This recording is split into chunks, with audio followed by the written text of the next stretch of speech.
साहेब 10 वर्षापूर्वी पेट्रोलचे भाव 70 रुपये होते, आज 100च्या पुढे गेले। 10 वर्षांपूर्वी जे सोनं 26,000 ते 28,000 रुपये होतं, आज 1,14,000च्या पुढे गेलं। तुम्ही कुठलीही वस्तू घ्या, तिच्या किमतीत 30% जास्त वाढ गेल्या 10 वर्षात झाली। नोकरदारांचे पगार वाढले।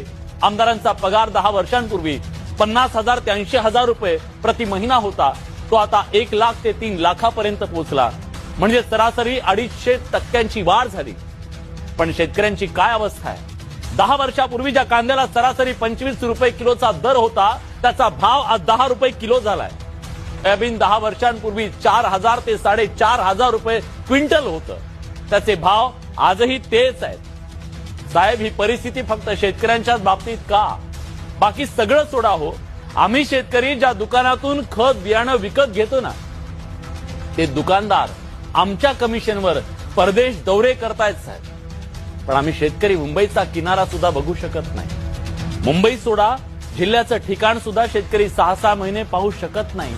इथल्या शेतकऱ्याची आर्थिक परिस्थिती आहे। आमचं हे गाऱ्हाणं तुमच्या कार्यक्रमात नक्की मांडा। राज्यातला शेतकरी आज अस्वस्थ आहे, त्याच्यावर अक्षरशः आभाळ कोसळलं। रानावर, शिवारावर, गावावर दुःखाचे ढग दाटून आले। या काळात जिथं डोलणारी पिकं आणि पक्ष्यांचा चिवचिवाट असावा ना, तिथं स्मशान शांतता आहे। शेताचा जणू मसनवाटा झालाय। पितृ पंधरवाड्यात पिंडाला कावळा शिवावा म्हणून कावळ्याची वाट पाहतात, तशी पंचनाम्यासाठी शेतकरी माणसं सरकारी कर्मचाऱ्यांची वाट पाहत आहेत। तिकडे उत्तर महाराष्ट्रातल्या कांदा उत्पादक शेतकऱ्यांच्या डोळ्यात अक्षरशः पाणी आहे। रडवतोय कांदा। मार्च महिन्यापासून तळहाताच्या फोडासारखा जपलेला कांदा रस्त्यावर उकिरड्यात फेकून द्यायची वेळ आली। 1 क्विंटल कांदा पिकवण्यासाठी 1,500 ते 2,000 रुपये खर्च येतो, असं सरकार स्वतः सांगतंय।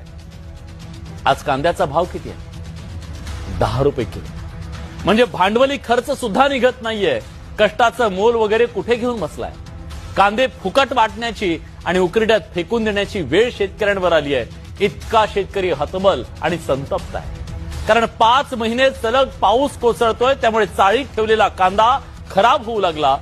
म्हणून आहे त्या भावात विकण्याशिवाय त्याच्याकडे पर्याय नाहीये। त्यामुळे शेतकरी हवाल दिलाय।